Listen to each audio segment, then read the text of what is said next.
Hello, guys. This is Thomas from FINEIGHT, and welcome back to another recap.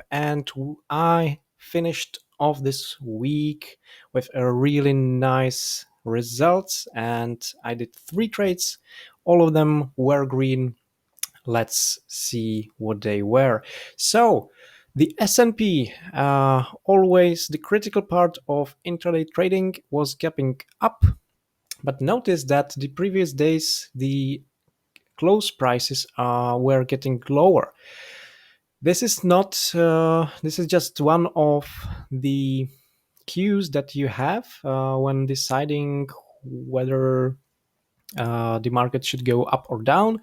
And inversely, the market has already closed the gap down after this jump on the 16th. So there was, of course, the probability with the gap up that it would go over the highs right around 315.60, and that it would go close the gap to the upside to 318. But you can always just wait a little bit and see how the market moves. And straight out of the open, we saw the sorry about that. Right, there we go. So we saw that the S&P was really weak, sliding down with a steep downward trend line. And so uh, the direction you should be trading that day would of course be short. Now keep in mind that apart from Boeing, my two other trades were initially long ideas, but you have to be flexible in that. uh, most of the times the market, the individual stocks are gonna mirror the market sooner or later, unless they are really really uh, strong on their own. So let's take a look at my first trade. This was in CLF, and although it was gapping over 6, it got immediately pushed really hard down, and it formed a stable. Let's take a look at the 30-minute. It formed a stable base at right around 580. So my order was just 1 cent below. And the tricky part of this trade was the potential. So keep in mind that it already had gone really, really far from the opening price. And uh, with the stop loss of 588, which is, tight for uh, most of the tickers, but this is not a really a big mover, so this was reasonable. The target was actually originally 561, which is right around this area of the swing low. And if you take a look at my fills, by the way, I decided that if I have time, I will also trade those trades in the in this platform for you guys to see that I'm not making this shit up. And so you can see the arrow here. This was the fill, and it was really, not doing much. But then the S&P started really pushing down, and actually I got out earlier at 568. You will see this arrow right there, because at that point, for this stock standards, it already went significantly down. I was above 1% of the gain already, and 561 seemed like a tall order for this stock, and it would mean that the S&P would need to continue down, and it was at that time already overly extended. So I decided that it's a good time to abandon the ship and get out for like 1.2% win.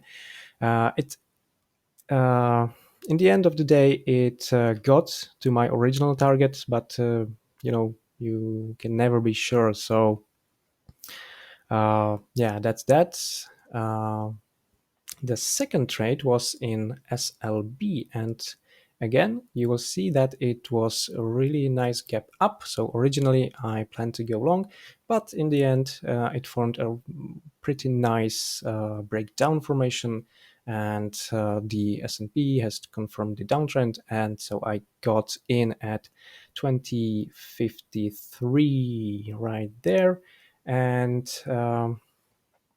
this was the largest winner, although I also uh, front run it by a little bit just before 2020. I believe I got filled at 2022 because the gap closure was the issue here.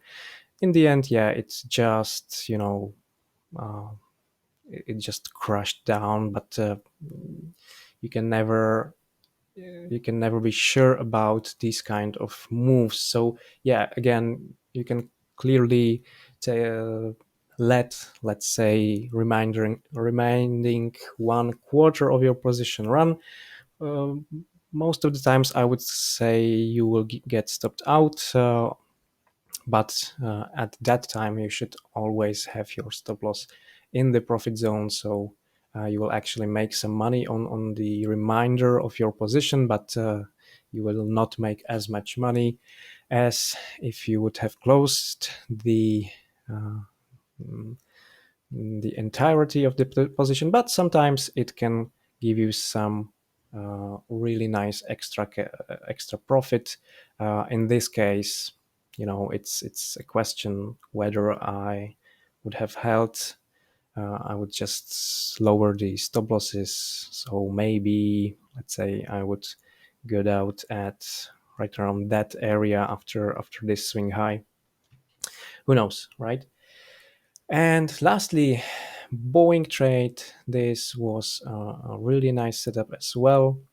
It already closed the gap, and actually, let's take a look at Boeing's daily, because although it gapped up, it was on my short watch list, and the reason is that uh, you know with the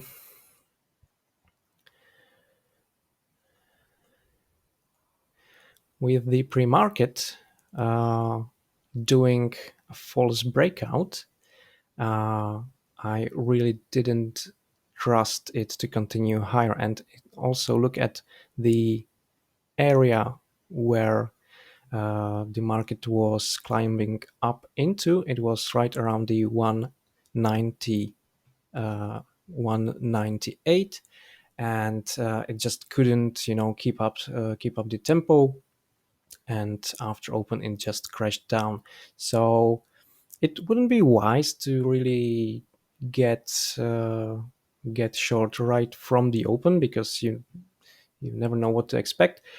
But then I had the opportunity to go short at 192 with a really nice wedge, and this time, from the get-go, the stop loss was 1 point. So at that time, it had really gone down a bit already, so I decided to get rid of half of my position at 1 to 1, so 191.05, I think, and the remainder at 1 to 2.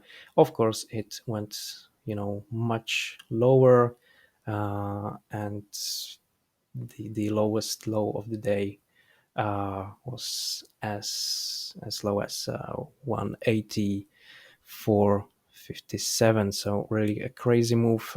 Yeah, you could argue that this was a possible adding opportunity for another short 187.50, but with the S&P already extended like so.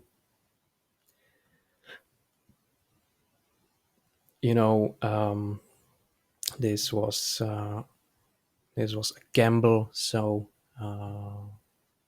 normally you would expect this kind of a pullback much sooner. Uh, so yeah, I could have gotten +6. I got +4.4, as you can see right there. Overall, pretty happy. Moved me back to green for the week, and it was, you know, a really nice reward for my time spent uh, before the screen. So, guys, enjoy your weekends. Hope you had a good week as well. And I will see you, of course, on Monday. Take care, guys.